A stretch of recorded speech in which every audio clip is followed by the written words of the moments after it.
Chers amis, chers auditeurs, bonjour, Monique Nakache à l'antenne pour Paris Culture et Spectacle.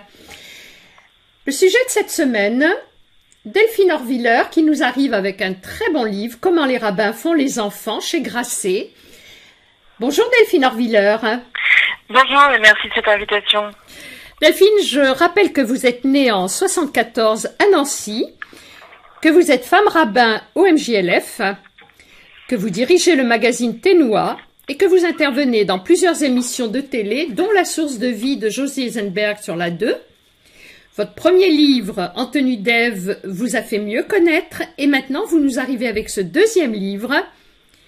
En premier, j'ai envie de vous demander, Delphine Horviller, la maternité étant grosso modo considérée comme une histoire de femme, qu'est-ce qui fait que l'engendrement dans ce titre est réservé aux hommes? Parce que je crois qu'en réalité, la question de l'engendrement, bien entendu, concerne tout le monde. Elle pose la question de comment on construit un avenir. Et ça, c'est une question qui est très chère aux rabbins, qui constamment se pose la question de la transmission à travers cette question que j'ai souhaité comme titre du livre, comment les rabbins font les enfants. La question qui est posée, c'est comment les rabbins construisent ou fabriquent un devenir à l'identité. Comment est-ce qu'ils s'assurent que la transmission et les textes trouvent de nouveaux lecteurs? En réalité, la réponse à cette question, pourquoi les rabbins font des enfants, c'est celle-là. C'est pour avoir de nouveaux lecteurs, pour que leurs textes soient transmis et interprétés différemment.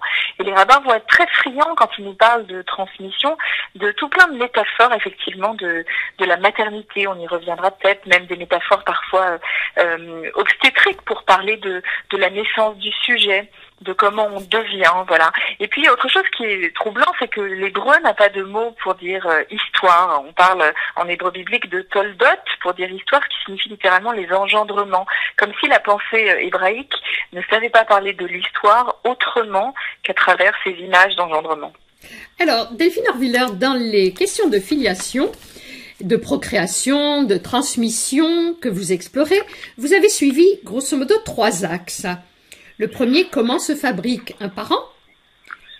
Le deuxième, comment se fabrique une identité. Et le troisième, comment se fabrique le désir selon le judaïsme. Vous pourriez nous en dire plus? Alors, d'abord, j'ai souhaité commencer par cette question de comment se fabrique un parent, avant même qu'on ne fabrique un enfant, parce que la question de la place du parent dans la tradition juive est extrêmement importante. Vous savez, on parle très souvent des mères juives qui ont une mauvaise réputation. On a l'impression que les mères juives sont des mères qui n'arrivent pas à laisser grandir ou leur échapper leurs enfants, leur progéniture.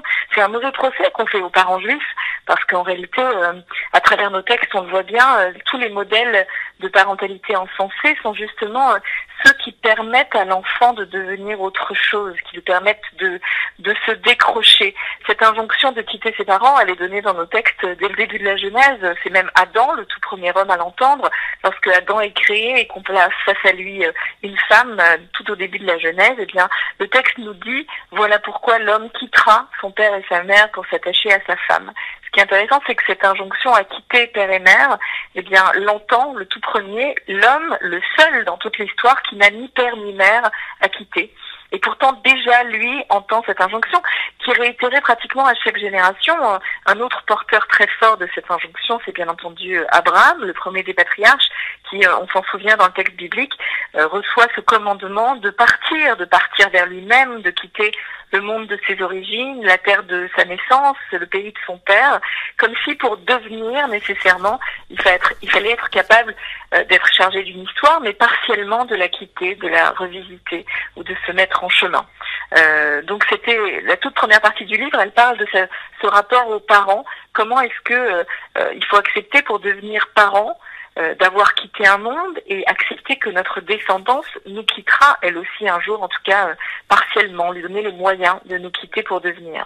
Une fois que j'ai exploré cette question du parent, eh bien, il me paraissait important d'explorer la question de l'identité. parce que aujourd'hui on vit dans un temps où tout le monde en parle de façon même obsessionnelle. On parle de repli identitaire, de crispation identitaire au cœur du communautarisme dont on est, je crois, victime. Et il me paraissait essentiel de revisiter ce que la tradition juive dit de la construction identitaire, en acceptant que le mot même d'identité est problématique pour en parler, parce que le mot identité suggère que on devrait créer quelque chose ou recréer à l'identique, on devrait répéter pratiquement comme dans une réplique ce qui nous a été transmis, et qu'une identité aurait quelque chose à voir avec de l'inchangé. Et moi je crois que la tradition juive enseigne exactement l'inverse. Elle nous dit que nous sommes porteurs d'un héritage et d'une histoire, mais que nous avons le devoir de faire vivre cette histoire en la revisitant. Et qu'en réalité, une identité ne doit pas et ne peut pas être identique à ce qui nous a été donné. En tout cas, c'est la condition pour qu'elle reste vivace, vivante et qu'elle perdure. Et puis, dans une troisième partie du livre, j'explore des questions plus liées au désir, à la sexualité, qui jouent un rôle extrêmement important dans la pensée rabbinique, puisque on y reviendra peut-être, mais pour les rabbins, ce qui est en jeu dans la chambre à coucher est ni plus ni moins la recréation du monde. C'est-à-dire que c'est une nouvelle genèse qui est en jeu dans notre chambre à coucher. Alors c'est une énorme responsabilité qui pèse sur nos épaules. Delphine Horviller, votre livre fait appel à plusieurs racines bibliques et des racines étymologiques. Vous dites, si la transmission consistait en cela, susciter chez l'enfant une question qui propose toujours une sortie de route pour reconfirmer son héritage familial et le faire vraiment sien. Est-ce que vous pourriez nous en dire plus, parce que j'ai trouvé ça particulièrement profond. En réalité, ce qui parle le mieux de cela, de cette idée, c'est une fête que beaucoup connaissent, c'est la fête de Pessah, cette fête de la Pâque juive. Bien, les rabbins aiment décomposer ce mot de Pessah, vous le savez peut-être, en deux, comme si c'était un mot valise, un mot à tiroir. Pessah, en deux mots, en hébreu, ça veut dire la bouche parle.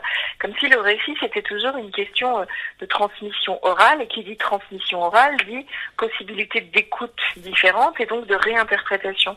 Et au cœur de cette fête de la transmission par excellence, ce moment où toute la famille est réunie autour de la table pour raconter un récit fondateur de notre identité, la sortie d'Égypte, eh bien, il y a un phénomène très étrange, en tout cas un rite très étrange qui nous est demandé, qui est que la soirée ne peut pas commencer, le récit ne peut pas être énoncé si un enfant n'a pas posé de questions. Tout doit commencer par la question d'un enfant. C'est le traditionnel chant du Manishtama qui vient représenter cela, mais en réalité, les questions posées par l'enfant lorsqu'il chante au début du Seder sont là pour incarner la question nécessaire de la génération nouvelle, sans laquelle aucune transmission n'est possible. Et tout cela vient nous dire qu'en réalité, on est responsable, certes, d'une certaine transmission à ses enfants, mais personne ne peut ou même n'a le droit de transmettre si la génération suivante n'est pas venue questionner les fondements, si la génération nouvelle ne souhaite pas s'engager dans ce questionnement, quitte à remettre en question ce qu'on tente de lui transmettre. D'où le poids et la nécessité très forte, une responsabilité d'une génération nouvelle dans le questionnement de ses héritages. Vous dites également, c'est pour ne pas transmettre à l'identique que les Juifs font des enfants. Oui, je crois que c'est le propre d'une tradition vivante, que en réalité la tradition et la pensée juive sont extrêmement dépendants de leurs nouveaux lecteurs. Vous savez, ce qui a fait la force et la capacité, je dirais, de survie et de résilience, je pense, du judaïsme et de la pensée juive, c'est que des penseurs, à travers son histoire, ont su prendre en compte des situations inédites, des cultures nouvelles, des civilisations nouvelles qui les ont croisées, pour fertiliser une pensée héritée de quelque chose d'inédit, en faire du nouveau à partir d'un héritage. Et je crois que cette possibilité de survie du judaïsme est liée à l'arrivée continuelle de nouveaux lecteurs et de nouveaux interprètes. Il y a un jeu de mots que les rabbins aiment beaucoup faire, que je reprends dans le livre, c'est le jeu de mots autour de la racine ben et bonnet, c'est-à-dire le mot qui signifie fils ou enfant, est le même mot que bâtisseur, que constructeur. Et le Talmud joue beaucoup de ce jeu de mots en nous disant que finalement nos enfants sont ceux qui nous édifient, sont ceux qui nous construisent. Ça peut paraître totalement contre-intuitif dans une lecture linéaire de l'histoire, on a l'impression que c'est nous qui fabriquons nos enfants, mais l'hébreu semble nous dire l'inverse. Il nous dit qu'avec nos enfants, quelque chose en nous se construit parce que eux viennent apporter une autre possibilité de dire et donc une autre possibilité de lire notre histoire. Donc c'est comme un renversement temporel que l'hébreu nous propose, que la pensée hébraïque nous propose, une possibilité pour le futur de reconstruire le passé. Delphine Orwiller, la question que je vais vous poser est une question entière. Qui est juif? Attachez-la. C'est une question extrêmement complexe parce que c'est la question effectivement du judaïsme à laquelle on tente de répondre. Il n'y a d'ailleurs pas que les juifs qui ont tenté de répondre à cette question, mais les juifs s'intéressent beaucoup à cette question parce que cette question du qui est juif, elle vient définir les frontières du groupe. Qui appartient, qui en est exclu, qui en fait partie complètement ou partiellement. À cette question, il y a des dizaines et certains diraient des centaines ou des milliers de possibilités de réponses. C'est la célèbre blague juive, là où il y a 2 juifs, il y a au moins 3 opinions. Je crois que cette blague, très sérieuse, eh bien, elle est particulièrement vraie quand il s'agit de déterminer qui est juif. Traditionnellement, une des réponses consiste à dire on est juif parce qu'on a une mère juive ou parce qu'on s'est converti au judaïsme. En réalité, c'est beaucoup plus complexe que cela et on le sait. On peut être juif parce qu'on a un parent juif ou une histoire juive, parce qu'on a une histoire d'amour avec le texte, avec l'étude, avec l'histoire, ou diraient certains, et c'est le cas par exemple du talmudiste Adin Steinsaltz, qui affirme avec un certain humour qu'on est juif parce qu'on a des enfants juifs, parce qu'on a des petits-enfants juifs. Toutes ces définitions ne sont ni totalement exactes, ni totalement fausses. Il y en a des plus humoristiques. Moi, j'aime beaucoup celle d'Amos Oz qui dit qu'on est juif parce que on est assez cinglé pour dire qu'on est juif. Il y a une autre citation que j'ai mis dans le livre qui est tirée d'une pièce de Grimbert où il fait dire à un de ses personnages que un célèbre professeur de Harvard a trouvé 8515 façons de se dire juif et qu'il continue de chercher parce qu'il a l'impression que lui ne correspond à aucune. Je crois que le propre du judaïsme, c'est un peu cela, c'est son incapacité à se définir. Et tant mieux parce que on revient à ce que je disais tout à l'heure, le propre de l'identité, c'est de s'imaginer figé, de s'imaginer fini et défini par une définition. Et je crois que le judaïsme échappe à cela et qu'il nous dit de façon très fine que dire le prochain juif, le juif à naître, dira ce que c'est qu'être juif, qu'on n'a pas fini de le définir et parce qu'il y a toujours une potentialité nouvelle à cette définition, il y a un encore, quelque chose qui n'a pas encore été dit, eh bien ça nous permet d'enfermer personne dans une définition et donc à partir de ce moment-là, il n'y a pas d'identité juive puisqu'elle reste encore à être. On n'en a pas tout dit et personne n'en aura jamais tout dit. Donc aucune de ces définitions n'est exhaustive. Dans le prolongement de ce que vous venez de dire, vous citez un verset du Talmud qui rappelle: le fils que te donne une femme israélite s'appellera ton fils, dans la Bible. Celui que te donne une femme étrangère s'appellera son fils. Alors ça, c'est une possibilité de lecture d'un des versets. En tout cas, c'est un verset que les rabbins ont tiré de la Torah pour tenter de justifier ce principe qu'on appelle d'un nom très pompeux de matrilinéarité. Vous savez que traditionnellement, on dit que le judaïsme se transmet par la mère. Le problème, c'est qu'un lecteur biblique averti, ou même un simple lecteur biblique qui découvre le texte du Pentateuque, le texte de la Torah, eh bien, se rend compte qu'il n'y a pas de matrilinéarité dans la Bible, puisque les grands héros du texte épousent des femmes qui ne sont pas des Hébreux, à commencer par le plus grand héros de la Bible, Moïse, épouse Tsipora, qui est la fille d'un prêtre midianite. Donc, il n'y a pas de matrilinéarité dans la Bible. Donc, la question qui surgit, c'est: où apparaît la matrilinéarité? Qu'est-ce qui a fait à un moment donné basculer le judaïsme vers ce qui ressemble à une transmission par la mère? Et personne ne sait exactement répondre à cette question. Alors on cherche ici et là des versets qui pourraient justifier, celui que vous venez de citer, ou encore le livre d'Ezra qui suggère qu'il faudrait renvoyer les femmes étrangères. Enfin, mais à la fois on peut trouver des textes qui sont des contre-exemples dans la Bible. Par exemple, le texte très célèbre de Ruth qui est l'ancêtre du roi David, et donc l'ancêtre de la lignée messianique, n'est pas juive. Et pourtant, sa descendance s'inscrit pleinement, je mets juifs bien entendu entre guillemets, puisqu'il n'y a pas de juifs à cette époque, il y a des Hébreux, voilà, des Judéens, mais clairement c'est une outsider au système, Ruth, que les rabbins vont cachérisée, puisque selon eux, elle se convertit, même s'il n'y a pas de trace d'une conversion dans le texte de Ruth, pas tel qu'on l'entend aujourd'hui.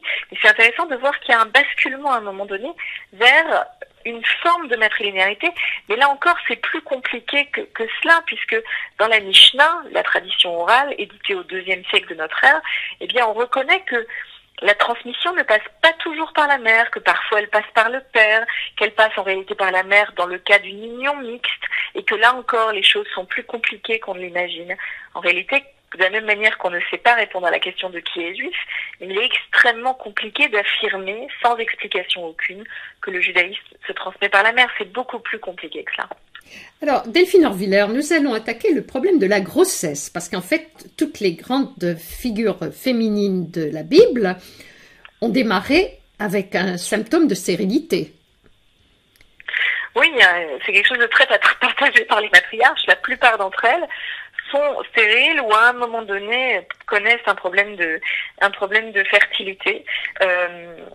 Alors bien souvent quand elles enfantent, les choses vont très vite. Vous savez, il y a un verset biblique qui revient toujours où on nous dit elle conçut et enfanta, ou il conçut et enfanta, comme si les 9 mois de la grossesse étaient passés sous silence. Tout à fait. À l'exception de certains épisodes, par exemple le moment où Rebecca est enceinte de ses jumeaux. Alors là, tout à coup, on nous fait un récit de grossesse problématique. Et là, on a des détails sur ce qui se passe chez Rebecca in utero, notamment dans ce célèbre combat que Jacob et Ésaü se livrent déjà, selon les textes, dans le ventre de leur mère. C'est intéressant parce que les rabbins vont lire dans ce combat in utero non pas un simple combat d'embryon, mais une guerre de civilisation entre deux entités, entre Jacob qui va devenir ancêtre du peuple d'Israël et Ésaü qui va représenter les autres civilisations, tour à tour, Rome ou la civilisation chrétienne. Et là, on a un récit et de très nombreux midrashim de littérature rabbinique sur ce qui peut bien se passer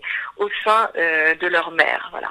Alors dans le livre, c'est vrai que je développe beaucoup la question de la vie in utero parce que la Bible en parle peu, mais de très nombreux midrashim de la littérature rabbinique nous racontent des épisodes tout à fait surprenants de la vie in utero, notamment du savoir de l'embryon. Il y a une légende que les auditeurs connaissent peut-être, une légende assez mystique, kabbalistique, qui suggère que in utero, nous connaissions tous parfaitement la Torah, et puis juste avant de naître, un ange serait venu frapper nos bouches. D'ailleurs, c'est le petit signe que au-dessus des lèvres, au-dessus des lèvres, cette fameuse marque de l'ange, selon la tradition, est expliquée par une sorte d'amnésie créée par la visite d'un ange juste avant notre naissance. Et cette petite histoire est là bien sûr pour nous convaincre que notre apprentissage dans la vie n'est en réalité qu'une remémoration d'un savoir ou d'une sagesse ancestrale dont nous disposions à l'origine. Et puis il y a beaucoup de récits talmudiques plus surprenants les uns que les autres sur ce qui a bien pu se passer in utero. On surprend au détour des pages du Talmud des fœtus ou des embryons qui chantent ou qui parlent ou qui promettent ou qui jeûnent le jour de Kippour. Enfin, on a des récits absolument formidables, incroyablement riches et métaphoriques de cette vie in utero. C'est d'autant plus intéressant que, comme vous le disiez tout à l'heure, ce sont des textes composés par des hommes et pendant des centaines d'années lus par des hommes. Alors c'est intéressant de voir quelle est leur lecture de cette expérience du maternel, c'est-à-dire de cette expérience du féminin, et ça soulève une autre problématique. Où sont les femmes quand on parle de leur expérience à elles? C'est troublant comme le Talmud bien souvent parle des femmes, mais beaucoup moins souvent avec les femmes. Tout à fait, d'autant que même en parlant de l'embryon, j'ai beaucoup apprécié le rappel que vous faites sur les racines hébraïques. L'ivri, qui, vocalisé différemment, peut se lire oubar, l'embryon. Absolument. Absolument, en fait, cette racine ivri vient de l'hébreu Ain Bet Resh, de 3 lettres de cette racine, qui ont donné le passage, la transgression, Avera, mais aussi Oubar, l'embryon. Vous voyez, toutes ces racines ont en commun un univers de sens qui est celui du passage, de la traversée, et le Oubar, l'embryon, c'est l'être en devenir. Et l'identité juive se perçoit comme étant toujours en devenir, jamais arrivé. C'est ce dont on parlait tout à l'heure sur la nécessité de concevoir l'identité comme un inabouti, comme un en chemin. Et Dieu sait que le chemin est précieux pour la tradition juive. Vous connaissez peut-être ce célèbre proverbe chassidique qui dit qu'il ne faut jamais demander son chemin à quelqu'un qu'il connaît parce qu'on risquerait de ne pas se perdre. Il est extrêmement important d'être en chemin et tous nos textes sont bâtis du témoignage de gens qui se sont mis en chemin. Et donc cette idée d'une identité embryonnaire correspond très bien à cette définition d'une identité en mouvement. Alors Delphine Horviller, vous parlez dans un chapitre entier des rabbins et de la sexualité, en rappelant qu'avant tout, le rabbin est un homme, l'homme doit se soucier du plaisir de sa femme et de la procréation. Alors les rabbins ne sont pas tous des hommes, je tiens à le préciser. Oui, c'est vrai. D'ailleurs, je vais vous dire, pourquoi est-ce qu'on vous appelle rabbin? Pourquoi pas rabbin ou rabbinite? Je voulais commencer déjà par ça. Il y a beaucoup de termes pour définir les rabbins, les femmes rabbins aujourd'hui qui sont explorées. Souvent, on n'utilise pas le terme rabbine parce que les gens pensent encore que c'est la femme que c'est le féminin du rabbin. La rabbine, mais peut-être que le terme changera, c'est une question de culture et d'habitude. Alors les gens disent madame la rabbin, madame le rabbin. En Israël, on dit rabba, qui est le féminin de Rav. Voilà, tous ces mots sont aujourd'hui à l'étude. Et puis dans le monde orthodoxe, aujourd'hui aux États-Unis, dans le monde moderne orthodoxe, où on commence à reconnaître le leadership rabbinique des femmes, eh bien, des nouveaux termes ont été créés. Par exemple, on parle de ma'aratz, qui signifie une guide en matière de spiritualité. Donc, la question du lexique et du renouveau des termes est tout à fait intéressant. Mais bon, c'était trêve de plaisanterie, vous avez raison. Ces textes ont été pendant très longtemps lus et interprétés par et pour des hommes. Donc la question de la féminisation de la fonction ne se posait pas vraiment pour eux. En fait, dans votre livre, je découvre également que le mysticisme juif fait preuve d'une grande souplesse dans le domaine de la sexualité.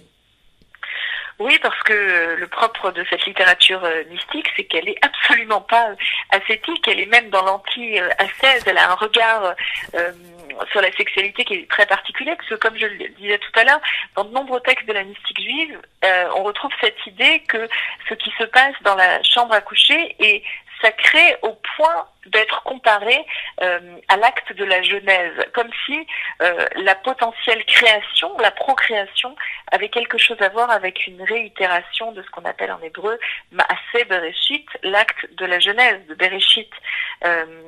Donc c'est un Big Bang biblique qui est réitéré dans la sexualité des rabbins, dans la perception qu'ils ont du désir, du manque de l'autre, la conscience du manque, d'où naît le désir. Voilà, c'est très très présent dans la mystique juive, mais également dans le Talmud. Le Talmud voit d'un très mauvais œil l'ascèse. Il y a par exemple un célèbre rabbin du Talmud, qui d'ailleurs n'est jamais appelé rabbin, qu'on appelle Ben Azai, qui est le seul sage à ne pas être marié dans le Talmud, ce qui lui fait perdre son titre de rabbin. D'ailleurs, on est un peu suspect à son égard parce qu'il n'est pas marié. Et à un moment donné, ses pairs, PAIRS, lui demandent « Mais pourquoi n'es-tu pas marié? Pourquoi n'as-tu pas de femme ?» Et il répond « J'aime trop la Torah, je la désire trop pour pouvoir m'engager dans la vie conjugale. » Comme si il y avait une forme de compétition entre l'amour de l'étude, entre la Torah, qui peut être aux yeux de certains une sorte de femme idéalisée ou de féminin idéalisé,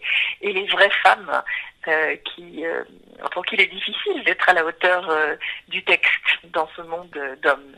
Mais incontestablement, l'amour de l'étude est exprimé bien souvent dans le Talmud en termes de désir, comme s'il y avait une forme de éros de l'étude, presque une libido de l'étude qui se rapproche de la sexualité. Donc c'est intéressant de lier ces deux désirs-là, le désir du texte et le désir de l'autre être. Et vous rappelez d'ailleurs que ce qui unit les Juifs à travers le monde est le matriciel, le Rehem. Oui, c'est ainsi compris Dieu en bien des circonstances. Dans nos livres de prière, on appelle Dieu Ar-Rahman, ce qu'on traduit souvent par le miséricordieux, de la même manière que les musulmans parfois invoquent Al-Rahim comme un Dieu miséricordieux. Mais c'est intéressant que la racine de ces mots, en hébreu, Rechem, c'est une matrice, c'est un utérus, c'est un organe donc du féminin. Un organe également de la rencontre avec l'autre qui crée la possibilité du nouveau. La naissance au sein de la matrice dépend d'une rencontre avec l'autre. Et j'ai été très interpellée par le fait que bien des gens qui prient de façon très traditionnelle, un Dieu miséricordieux, un Dieu utérin ou matriciel, sont précisément ceux qui ont le plus de problèmes à la fois avec le féminin, la rencontre avec l'autre et le surgissement du nouveau. Merci Delphine Horviller. Merci à vous. Je rappelle le livre de Delphine Horviller qui a paru aux éditions Grasset, Comment les rabbins font les enfants. Quant à moi, chers amis, je vous dis à la semaine prochaine, Monique Nakache pour Paris Culture et Spectacle.